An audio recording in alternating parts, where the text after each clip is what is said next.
মায়াপুর আমাদের অতি প্রিয় এবং পরিচিত একটা জায়গা। এই জায়গা সম্পর্কে নতুন করে আপনাদের আর কিচ্ছু বলার নেই।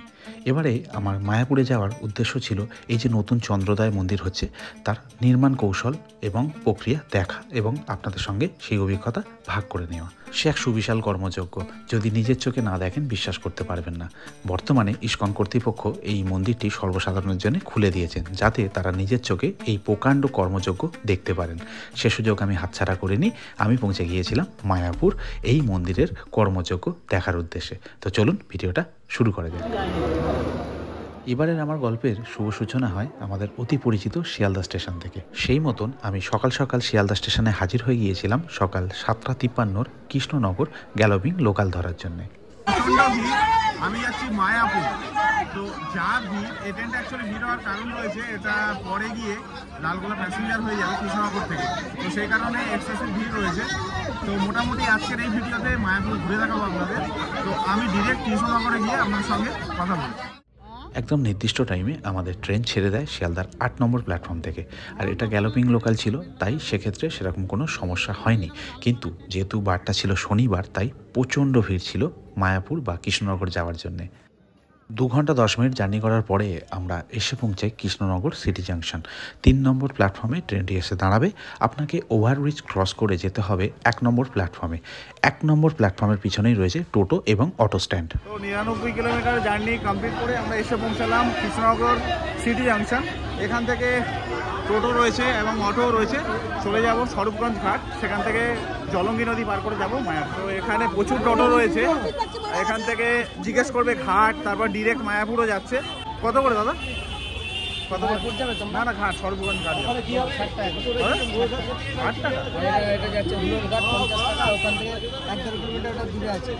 না না, মানে আমরা হুলোঘাটই যাবো, মায়াপুর তো মানে যাবো হুলোঘাট থেকে। 50 টাকা করে হয়ে গেছে। 50 টাকা হয়ে গেছে। ব্যাপারটা হচ্ছে টোটোতে 50 টাকা করে ভাড়া চাইছে স্বরূপগঞ্জ ঘাট পর্যন্ত। তো এত ভাড়া ছিল না। অটোতে 40 টাকা, অটো নাকি বন্ধ বলছে। তো মোটামুটি একটু দেখে শুনে নিই, তারপরে আপনাদের জানিয়ে দিচ্ছি। তো একদম 1 নম্বর স্টেশনের সামনে থেকেই আমি টোটো করে নিয়েছি। 50 টাকা ভাড়া নিচ্ছে পার হেড স্বরূপগঞ্জ ঘাট পর্যন্ত। সেখান থেকে আমার নদী পার হতে হবে। এবার অটোতে আসলে সেটা 40 টাকা ভাড়া। তো আমি টোটো স্ট্যান্ডেই এসেছিলাম, আমার সঙ্গে অয়ন রয়েছে, অয়ন মিট করলো আমার সঙ্গে, পরে কথা বলিয়ে দিচ্ছি। তো মোটামুটি টোটো স্ট্যান্ড থেকে 50 টাকা ভাড়া করে আমরা যাচ্ছি স্বরূপগঞ্জ ঘাট।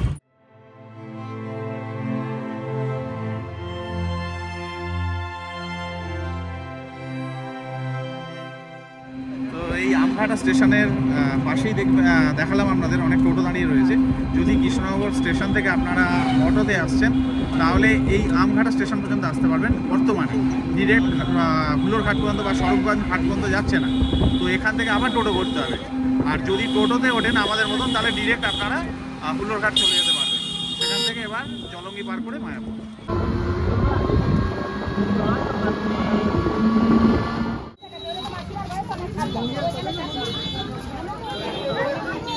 আচ্ছা, এই হচ্ছে হুলোরঘাট যাওয়ার রাস্তা। তার সামনেই এখানে একটা হোটেল রয়েছে, হোটেল শুভম। এখানে কচুরি এবং পরোটা রয়েছে, খেলাম বেশ ভালো। এবার সোজা চলে যেতে হবে আমাদের ফেরি পার করার জন্য। তো আমার পিছনে যে জায়গাটা দেখছেন, এখানেই টোটো বা অটো এনে আপনাদের নামিয়ে দেবে। তো আমাদের যেরকম 50 টাকা ভাড়া নিয়েছে টোটোতে। আর বলে দিই, অয়ন রয়েছে আমার সাথে, সিকিমে গিয়েছিল। তারপরে আর কোথায় গিয়েছিলাম যেন আমরা? তারাপীঠ গিয়েছিলাম। আর গিয়েছিলাম আরে বল না, ঘাটশিলা। তো ফের ওর বাড়ি তো শান্তিপুর, তো চলে এলো আমার সাথে আজকের এই মায়াপুর এবং নবদ্বীপ ঘোরার জন্যে। তো মোটামুটি আমরা যাচ্ছি ফেরিঘাটের ওখান থেকে আমরা জলঙ্গি পার করব। তো ফেরিঘাটের ভাড়া কী রয়েছে সেটা দেখাই, আর মায়াপুরের সমস্ত ডিটেলস তথ্য তুলে ধরবো এই ভিডিওতে। বাবা, লাইন পড়ে গেছে, টিকিট কাটা হয়ে গেছে। 3 টাকা করে টিকিট নিয়েছে, লাইনে দাঁড়িয়ে আছি। আজকের ভীষণ ভিড় রয়েছে। তো নদী পার করি, তারপরে সমস্ত কিছু শেয়ার করি।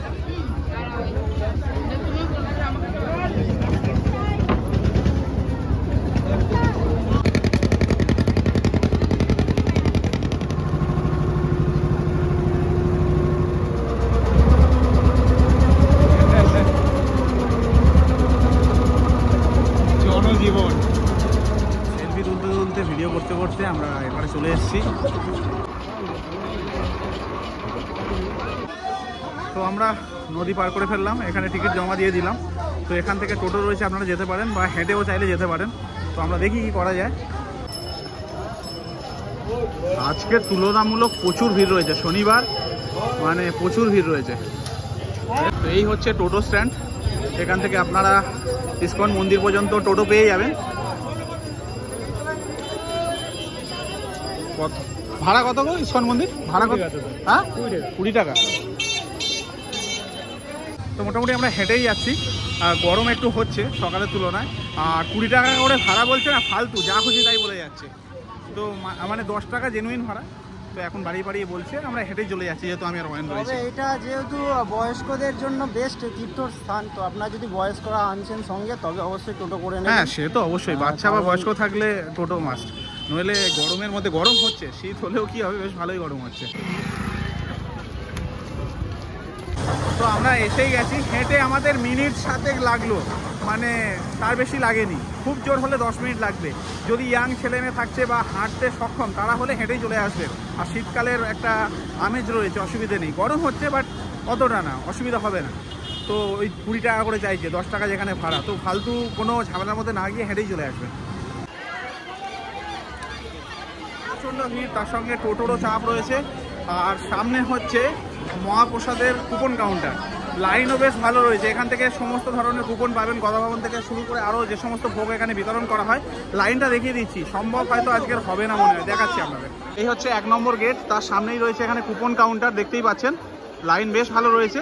এবার যদি এরকম লাইন থাকে না, আপনারা আরেকটা কাজ করতে পারেন, আমি দেখাচ্ছি। তো এখানে কুপনের তো বেশ লাইন রয়েছে, আপনাদের দেখালাম বেশ লাইন, মানে এখন দাঁড়ালে প্রায় আধ ঘন্টা 40 মিনিট আরামসে বেরিয়ে যাবে কুপন পেতে গেলে। এবার আরেকটা জায়গা থেকে আপনারা কুপন পেতে পারেন, সেখানেই আপনাদের নিয়ে যাচ্ছি এবং দেখাচ্ছি কীভাবে আপনারা সেখান থেকে প্রসাদের কুপন পাবেন।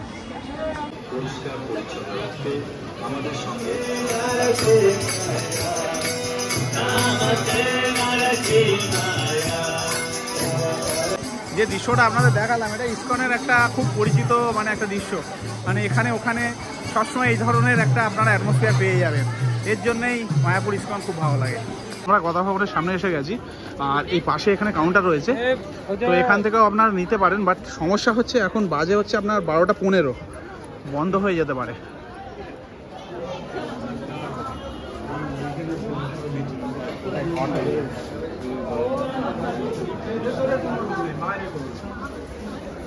আচ্ছা, এখানে কাউন্টার বন্ধ রয়েছে, এখান থেকে তো পাওয়া যায়। আচ্ছা, এখানে মেনু দিয়ে দিয়েছে 150 টাকা এবং 100 টাকা থালির। গদা ভবনের কুপন কাউন্টারের সামনে রয়েছে, এখন বন্ধ রয়েছে। টাইমিংটা কী আছে সেটা আমি পরে জানিয়ে দিচ্ছি, নইলে আপনাদের ফের সেই মেন গেটের কাছে ওখানে যেতে হবে, 1 নম্বর গেট। আর তাছাড়া যদি আগে আসছেন এখান থেকে কাটতে পারেন, আমি টাইমিংটা এই স্ক্রিনে দিয়ে দেবো বা পরে জানিয়ে দিচ্ছি। আচ্ছা, এবারে আমরা এই চন্দ্রোদয় মন্দিরে প্রবেশ করব, তার জন্য টিকিট কাটতে হবে। কোথা থেকে টিকিট কাটছি, কত টাকা টিকিট ফেয়ার নিচ্ছে সেটা দেখাবো। আর লাইন অলরেডি লোকে দিয়ে দিয়েছে মন্দিরে প্রবেশ করার জন্যে।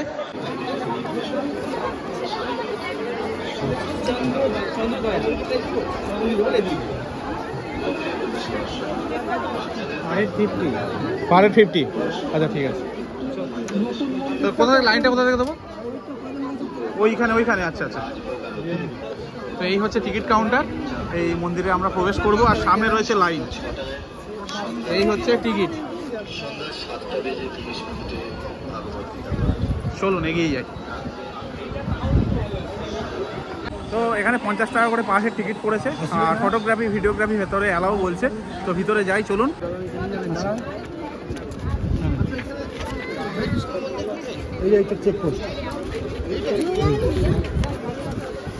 তো এখানে পাঞ্চ করে দিয়েছে, তো চলুন ভিতরে যাই, আপনাদের দেখাই। এই এখানে একটু স্লপিং রয়েছে, সোজা চলে যেতে হবে, এদিকে গেটগুলো বন্ধ রয়েছে। আচ্ছা, এখানে একটা সিঁড়ি রয়েছে ওইদিকে গদা ভবনের দিকে যাওয়ার জন্য।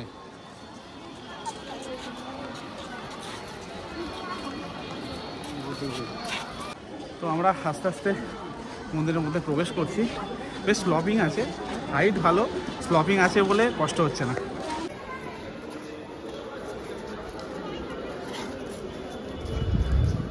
কাজ অলরেডি চলছে।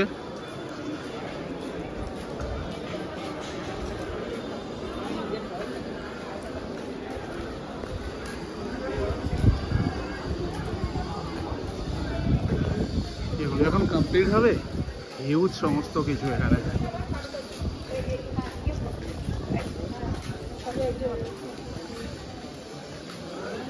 এগুলো যখন রেডি হবে না দারুণ লাগবে।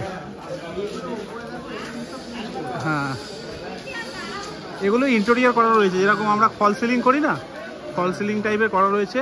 ঘাস বোর্ড অ্যাকচুয়ালি এগুলো। হ্যাঁ,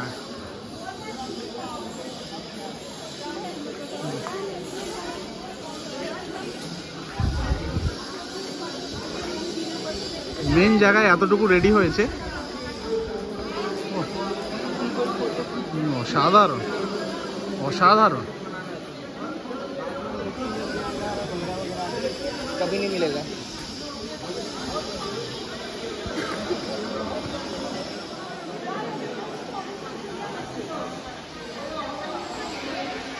এই পোর্শনটা কমপ্লিট হয়েছে, এখনো পর্যন্ত কমপ্লিট পুরোপুরি না, কাজ চলছে, লাইট জ্বলছে দেখতে পাচ্ছেন, ইন্টেরিয়র মোটামুটি হয়ে গেছে। তো অপোজিটে এই ডোমের নিচে যে অংশটা সেটা এবার আপনাদের একটু দেখাই। এদিকটা তো দারুণ লাগছে। আর এই মেন ডোম যেটা আপনারা দেখেন, নীল ডোমটা, তার নিচে কি আছে সেটা দেখাচ্ছি।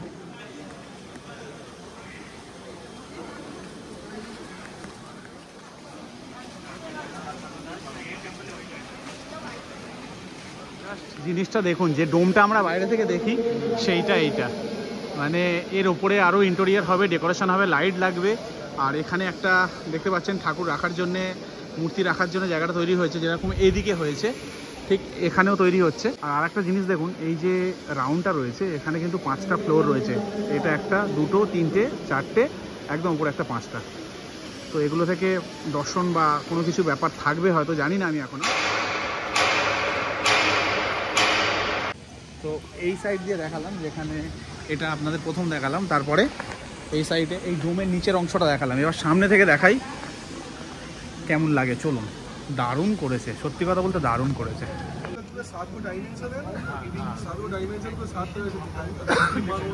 যাই হোক, মোটামুটি একটা বিশাল কর্মযজ্ঞ চলছে, এখনো 2 বছর টাইম লাগবে এটা কমপ্লিট হতে। তো যেভাবে এসছি সেইভাবেই চলে যেতে বলছে। এবার দিয়ে এখন আপাতত বন্ধ রয়েছে সমস্ত কিছু, কাজ চলছে যেহেতু। তো বাইরে থেকে একবার দেখাই, মানে বাইরে বলতে যখন এটা চালু হয়ে যাবে এন্ট্রি গেট থেকে বাইরের অংশটা কেমন লাগে সেটা দেখাচ্ছি একটু। আচ্ছা, এখানে দ্বার রক্ষক রয়েছে দেখতে পাচ্ছেন, এদিকে একটা আর ওই দূরে একটা রয়েছে। আর এই পোর্শনটা ঠিক এমন লাগছে ক্যামেরাতে।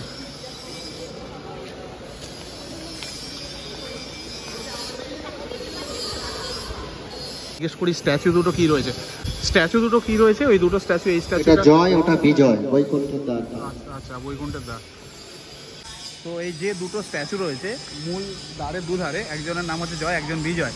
তো এরাই হচ্ছে দ্বার রক্ষক, সেটাই বললেন উনি। আচ্ছা, এগুলো কি লিফটের ব্যবস্থা রয়েছে ওইখানে? শর্ট লিফট হবে সর্বসাধারণের জন্য, যারা উঠতে পারবে না বয়স্ক। আচ্ছা, তাদের। আচ্ছা, উপরে এইগুলো যে মানে সার্কেলটা রয়েছে এটা এক্সিবিশন হবে। আচ্ছা, এক্সিবিশন হবে। আর এখানে মূল মন্দিরে কি মূর্তি থাকবে? এখানে ভগবান থাকবেন, পুরনো মন্দির থেকে এখানে চলে আসবে। আচ্ছা, এখানে ট্রান্সফার হবে। আর মাঝখানে মহাপ্রভু থাকবেন, পঞ্চতত্ত্ব, ডান দিকে রাধা মাধব, অষ্টসখী, বাঁ দিকে থাকবে ষোড় গোস্বামী, আচার্য। আচ্ছা, ওকে, ধন্যবাদ। কমপ্লিট হলে যা লাগবে না এটা আপাতত এই ফ্লোরটা এরকম দেখছেন, যখন এখানে মার্বেল বসবে না পুরো চকচক করবে। আর জোর কদমে কাজ চলছে।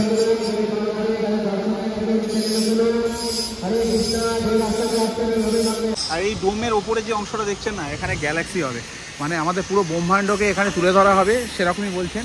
তো রোটেশন হবে, সেটা কমপ্লিট হলে দেখতে ভালো লাগবে। আপাতত কিছুই বোঝা যাচ্ছে না। বিশাল কর্মযজ্ঞ চলছে, লিফট হচ্ছে, তার সঙ্গে দ্বার রক্ষক রয়েছে, প্লাস কিছু মূর্তি কোথায় থাকবে সেটা বলে দিলেন। আর উপরে গ্যালাক্সি হবে, যেরকম বললাম ব্রহ্মাণ্ডটাকে দেখানো হবে, সেটা আবার রোটেট করবে। তো এরকমই পরিকল্পনা রয়েছে। তো কমপ্লিট হতে আরও 2 বছর মোটামুটি তো লাগবে বলে আর মনে হচ্ছে, অ্যাপ্রক্স আমি জানি না কবেটা কমপ্লিট হবে। তো অসাধারণ করেছে এক কথায় বলতে গেলে। যে পথে আমরা এসেছি সেই পথেই বেরোতে হচ্ছে। আর এখনও মানে 80% কাজ বাকি রয়েছে, মানে 10% একটা পোর্শন হয়েছে দেখালাম আপনাদের। আর বাইরে থেকে যতটুকু আপনারা দেখেন, আমি বলতে চাইবো যে এইটা পুরোপুরি কমপ্লিট হলে আমাদের যারা সনাতন ধর্মাবলম্বীরা আছে তাদের কাছে একটা গর্বের একটা ভাস্কর্য হবে, সেটা নিঃসন্দেহে বলা যায়। আর এটা যখন পুরোপুরি কমপ্লিট হয়ে যাবে তখন এটাই পৃথিবীর সবথেকে বড় মন্দির হবে। এবার আপনাদের বলে দিই, চন্দ্রোদয় মন্দির ওপেন হওয়ার টাইম হচ্ছে দুপুর 12টা, 1টার সময় বন্ধ হয়ে যায়, আবার বিকেল 4:30টার সময় খোলে। তো সেই টাইমিংটা মাথায় রেখে আপনাদের মন্দিরের ভিতরে প্রবেশ করতে হবে। আচ্ছা, এই হচ্ছে গোবিন্দাস রেস্টুরেন্ট, আর এর পিছনেই রয়েছে টোটো স্ট্যান্ড। ইসকনের যে কোনো চত্বরে এখান থেকে টোটো বুক করে আপনারা যেতে পারেন। আমরা যেরকম গোশালা যাবো বলে ভাবছিলাম, কিন্তু হেঁটে চলে যাব, খুব বেশি দূর না। এই টোটোতে অনেকে যাচ্ছে, আর এই গরুর গাড়িও রয়েছে।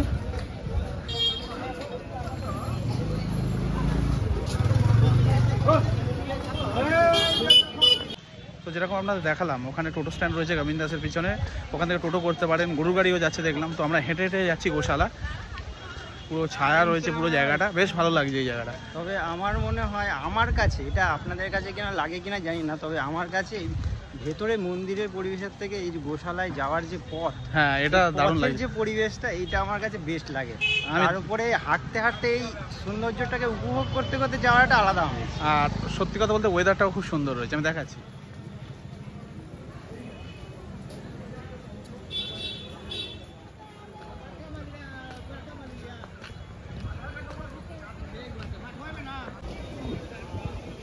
তো আমরা আস্তে আস্তে এসে পৌঁছালাম গোশালা। দারুণ একটা জায়গা এই ইসকন চত্বরের মধ্যে, আমার পার্সোনালি খুব ভালো লাগে। তো চলুন ভিতরে যাই, গেটের সামনেই রয়েছি।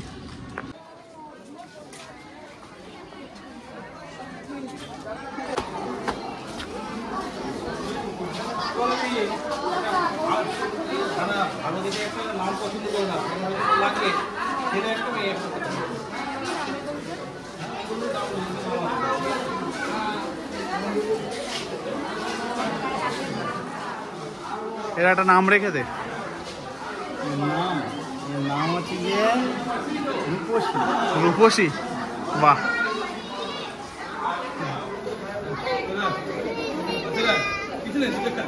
সবাই এক 1 বাই 1 মাথাটা উপরে করছে, এরাও অপেক্ষায় রয়েছে।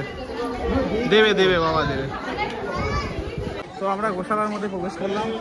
প্রচুর বড়, গোমাতাকে সেবা করছে অনেকে, আপনাদের দেখালাম। অয়নও একটা গরুকে নাম দিল রূপসী বলে। চলুন দুটো দিকটা একটু যাই।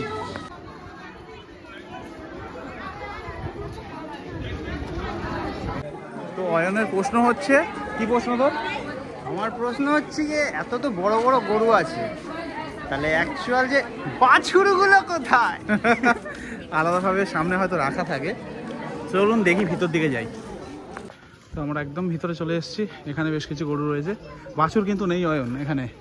বাছুরটাই আমার অ্যাকচুয়ালি দেখার ইচ্ছা ছিল, গরু তো আমরা দেখছি।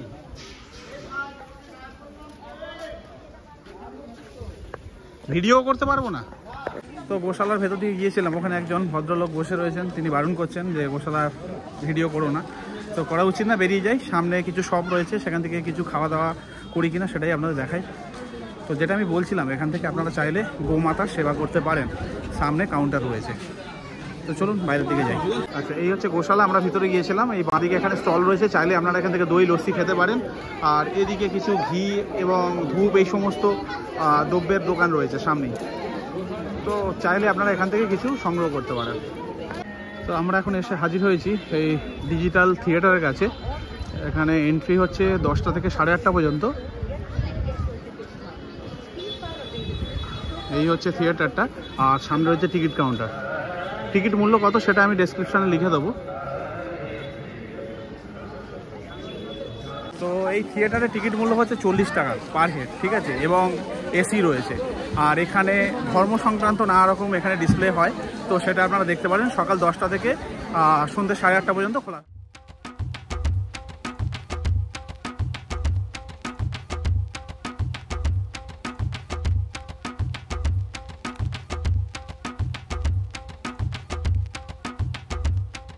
তো আবারও মেন গেটের সামনে চলে এসেছি, 1 নম্বর গেট। এখনও কুপন দিচ্ছে, আর যা লাইন রয়েছে না, মানে আমরা ভাবছি বাইরেই খেয়ে নেবো। এরপরে আমি নবদ্বীপ যাব, তো সেরকম প্ল্যান রয়েছে। তো বাইরের দিকে যাই, দেখি ভালো হোটেল পেলে সেখানেই লাঞ্চ করবো।